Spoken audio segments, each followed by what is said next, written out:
नमस्कार दोस्तों, जय श्री राम। आज की इस वीडियो में हम लोग how India is conserving its temple इसके दूसरे पार्ट लेके आए हैं। और वैसे ओरिजिनल वीडियो का लिंक नीचे डिस्क्रिप्शन बॉक्स में आपको मिल जाएगा, चाहे तो चेक कर सकते हैं। अगर आपने इस वीडियो का पिछले पार्ट नहीं देखा है तो नीचे डिस्क्रिप्शन बॉक्स में उसका लिंक भी आपको मिल जाएगा, चाहे तो चेक कर सकते हैं। चलिए इस वीडियो के बारे में जानते हैं।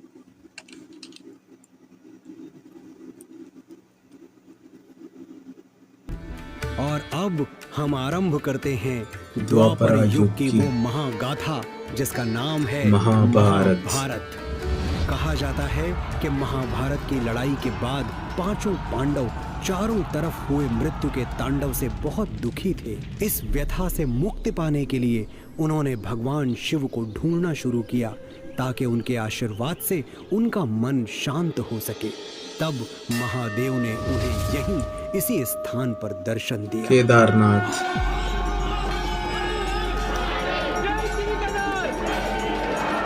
केदारनाथ धाम, उत्तराखंड।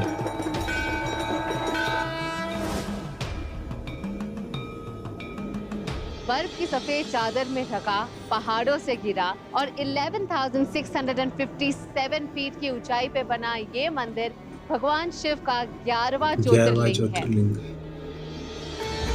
इस मंदिर के गर्भगृह में विराजते हैं स्वयंभू सदाशिव। 2013 की भयानक बाढ़ ने यहाँ ऐसी तबाही मचाई कि लैंडस्लाइड से यहाँ के घर, बिल्डिंग्स और दुकानें पानी में बह गए। 6,000 से भी ज्यादा लोगों की जानें गई। हालांकि केदारनाथ के मुख्य शिवलिंग डैमेज होने से बच गई, पर बारिश और लैंडस्लाइड ने इसके कैंपस को काफी नुकसान पहुंचाया। लोग तो ये भी कहने लगे थे कि इस मंदिर का दोबारा खड़ा हो पाना अब मुश्किल है। 2013 में केदारनाथ धाम की पुनर्स्थापना की मांगों को पूरी तरह अनदेखा किया गया था। लेकिन 2014 में जब मोदी जी प्रधानमंत्री बने तो लोगों की आस फिर से जागी। क्योंकि इन पहाड़ों से मोदी जी का नाता पुराना है, तो ये स्वाभाविक था कि उन्होंने इसके जीर्णोद्धार का बीड़ा उठाया। बर्फबारी के बीच भी मेरे हमारे श्रमिक भाई बहन जो पहाड़ों के नहीं थे, बाहर से आए थे, वे ये ईश्वरीय कार्य मान करके बर्फ वर्षा के बीच भी, माइनस टेम्परेचर के बीच भी काम छोड़ करके जाते नहीं थे, काम करते रहते थे। तब जाकर के ये काम हो पाया है। आज जो कुछ भी काम हो रहा है उसमें धार्मिक गतिविधि के लिए सरकारी खजाना उपयोग नहीं जा रहा है, व्यवस्थाओं के लिए विकास किया जा रहा है, ताकि मेरे देश के नागरिक का जो हक है, जो सुविधा पाने का उसका अधिकार है, उसको अधिकार मिलना चाहिए। बहुत ही अच्छा सुखद अनुभव हो रहा है और माननीय प्रधानमंत्री मोदी जी अपने दिशा निर्देश से और अच्छे कार्य से मंदिर समिति को और रास्ते को बहुत ही सुलभ बना दिया है। शंकराचार्य जी ने भारत की चेतना में फिर से प्राण फूके और हमें हमारी आर्थिक परमार्थिक उन्नति का मंत्र दिया। केदारनाथ धाम का नया रूप दर्शाता है नए भारत को, जो अपनी पहचान को न सिर्फ अपना रहा है बल्कि उस पे गर्व भी कर रहा है। अगर वृहद स्तर पर देखें, अगर ये महसूस करें कि ये क्यों हुआ, ये परिवर्तन क्यों हुआ, तो आप पाएंगे कि ये किसी भगवान के भक्त का ही काम हो सकता है। जी हाँ, भगवान की भक्त की ही काम है। युग बदलते हैं और साथ ही बदलती हैं हमारी विचारधाराएं, जो जन्म देती हैं नई सभ्यताओं को। और एक ऐसी ही महान सभ्यता के अवशेष आज भी इस शहर में देखने को मिलते हैं। धोलावीरा। आज मैं जहाँ हूँ ये उन जगहों में से एक है जिसकी वजह से हमारी कंट्री मदर ऑफ सिविलाइजेशन कहलाती है। धोलावीरा इंडस वैली सिविलाइजेशन के समय के सबसे बड़े शहरों में से एक था। रिसर्च बताती है कि धोलावीरा शहर को एक प्री ज्योमेट्रिक प्लान के मुताबिक बनाया गया था। ये शहर 3 डिविजन्स में ऑर्गेनाइज था। सिटाडेल, मिडिल टाउन और लोअर टाउन। और यहाँ उस वक्त भी defence system, gateways, built up areas, street systems, stone built water systems, wells और लार्ज ओपन स्पेसेस की सोफिस्टिकेटेड फैसिलिटीज मौजूद। अच्छा।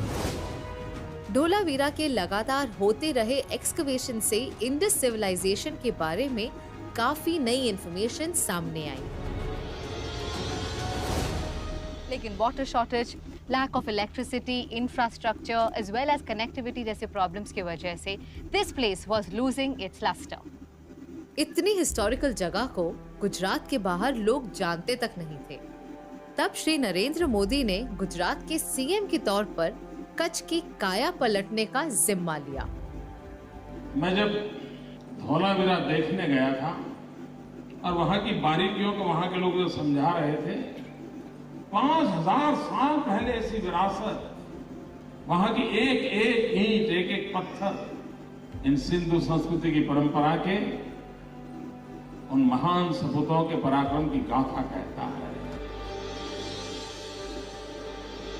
कच्छ को तमाम इंफ्रास्ट्रक्चर फैसिलिटीज देकर एक टूरिस्ट स्पॉट के रूप में विकसित किया गया है।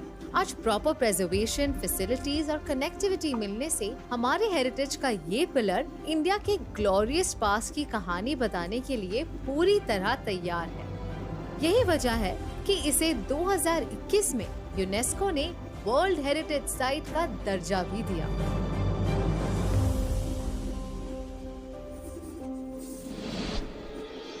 इन्हीं सभ्यताओं से जन्म लिया अनेक साम्राज्यों ने, और जब चारों तरफ युद्ध का तांडव मच रहा था, तब गुरु नानक देव जी ने इस भूमि से एक पावन कार्य का शुभारंभ किया।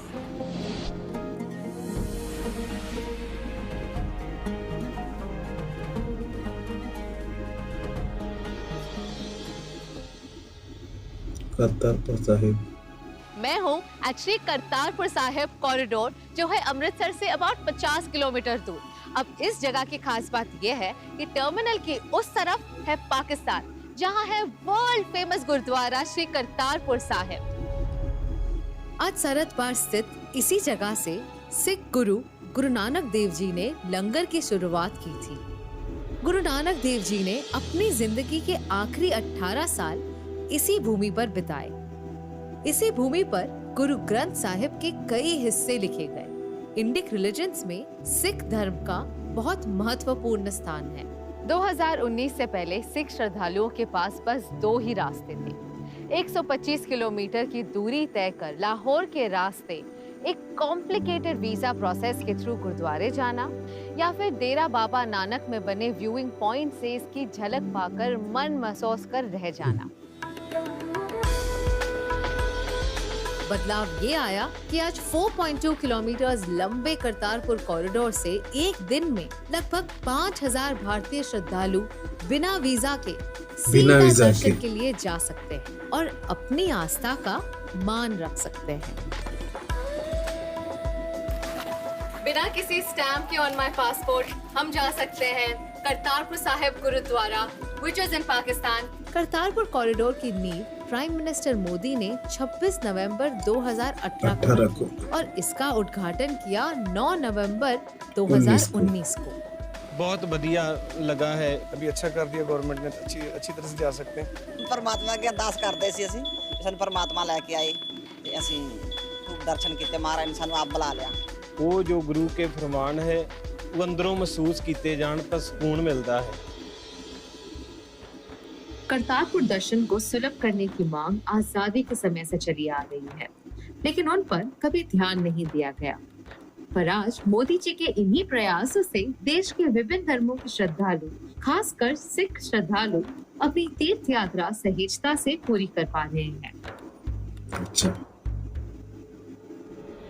भारत वो सोने की चिड़िया जिस पर हर किसी की नजर थी। यहाँ जो भी आया उसने भारत को बेदर्दी से लूटा, पर अब ये लूटी गई धरोहर गर्व से वापस लेकर एक जगह सुरक्षित रखी जा रही है।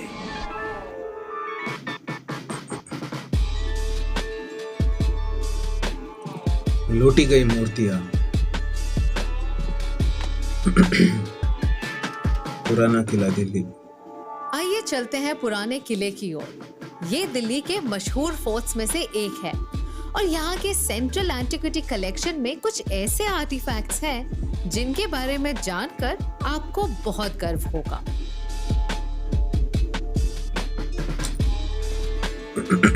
क्या आपको पता था कि इंडिया की कई सारी मूर्तियां और एंटीक्स दूसरे देशों में इलीगली स्मगल होती आई हैं? 2014 से लेके अब तक हम 229 मूर्तियां भारत वापस ला चुके हैं। ये सिर्फ इसीलिए मुमकिन हो पाया क्योंकि प्राइम मिनिस्टर मोदी जी हमेशा से ही इंडियन कल्चरल हेरिटेज को जीवित रखना चाहते हैं। इस गैलरी में 400 से ज्यादा प्राचीन वस्तुएं हैं जो प्री हिस्टोरिक एरा से लेकर मॉडर्न पीरियड तक के हैं। इसमें कई सारी मूर्तियां, सिक्के, पेंटिंग और कॉपर आर्टिफैक्ट्स शामिल हैं। भारत की पहचान है भारत की आध्यात्मिक विरासत। भारत में समाज जीवन को जोड़ना, समाज जीवन को समयानुकूल परिवर्तन करने के लिए प्रेरित करना, इन सब में हमारी सांस्कृतिक धारा का बहुत बड़ा योगदान रहा है। चाहे वो स्टैंडिंग इमेज ऑफ श्रीदेवी हो फ्रॉम चोला डायनेस्टी या फिर स्टैंडिंग बुद्धा, इन दोनों एंटीक्स को यूएसए से वापस लाया गया है। ब्रह्मा ब्राह्मणी का मार्बल स्कल्पचर जो गुजरात के ओपन म्यूजियम में चुराया गया था, उसे यूनाइटेड किंगडम से रिकवर किया गया। आर्कियोलॉजिकल सर्वे ऑफ इंडिया इन्हीं सब मूर्तियों की प्रोटेक्शन और प्रिजर्वेशन का काम देखती है और म्यूजियम को क्यूरेट करती है। हमारी सरकार की यही कोशिश है कि सारी स्टैच्यूज और आर्टिफैक्ट्स अपनी मातृभूमि में वापस आ सके, ताकि जिन मूर्तियों की हम कहानियां सुनते आ रहे हैं उन्हें देख और महसूस कर सकें। सतयुग से लेकर कलयुग तक इतनी कहानियां जुड़ी हैं हमारे मंदिरों से, हमारी धरोहरों से, और हर एक में छुपी है सदियों की सीख। वल्लभ भाई पटेल, स्टैचू ऑफ यूनिटी। पर ये सफर तो अभी बस शुरू हुआ है।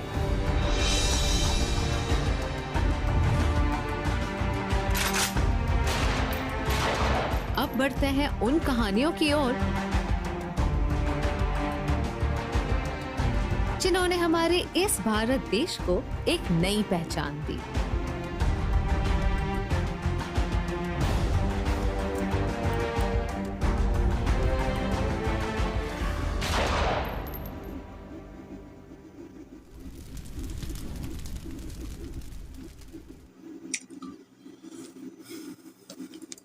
दोस्तों, वीडियो की अगर हम बात करें तो वीडियो काफ़ी ज़्यादा इन्फॉर्मेटिव था, काफ़ी ज़्यादा इंटरेस्टिंग था। वैसे ओरिजिनल वीडियो का लिंक नीचे डिस्क्रिप्शन बॉक्स में आपको मिल जाएगा, चाहे तो चेक कर सकते हैं। वहीं पे इस वीडियो की पार्ट 1 के लिए आप लोग नीचे डिस्क्रिप्शन बॉक्स में देख सकते हैं, उसका लिंक भी मैं नीचे डिस्क्रिप्शन बॉक्स में आपको मिल जाएगा।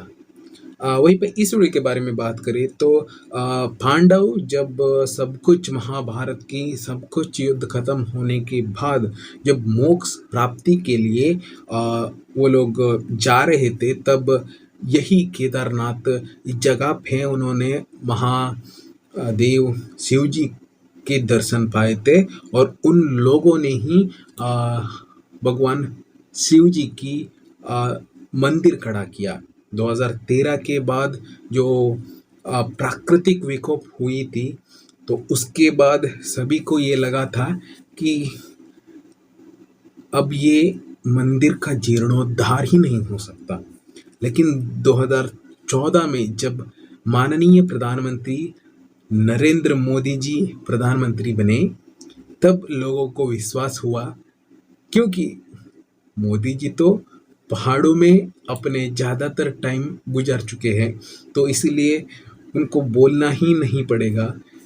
मोदी जी ने ये सारे कष्ट उठाए और वहाँ पे जो काफ़ी सारे जो श्रद्धालु है वो पहाड़ों के नहीं थे, बाहर के आए हुए थे, लेकिन उन लोगों ने भी काफ़ी ज़्यादा यहाँ पे श्रमदान दिया। वो बर्फ़ में काफ़ी ज़्यादा काम किया उन्होंने, उसके बाद ये सब बनकर तैयार हुआ।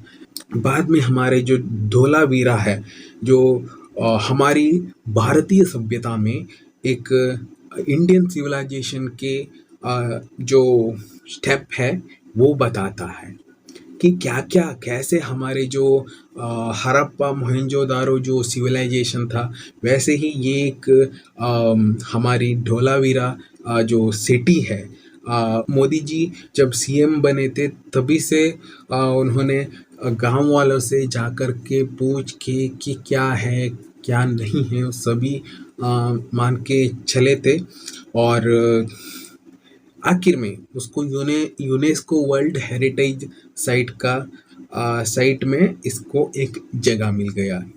बाद में हम लोग इसकी नेक्स्ट अगर हम बात करें तो श्री करतारपुर साहिब की, जो कि पहले सिख श्रद्धालु करीब 150 किलोमीटर की लॉन्ग रूट तय करके उन्हें वहाँ पे जाना पड़ता था, नहीं तो उन्हें एक दूरबीन से देखना पड़ता था।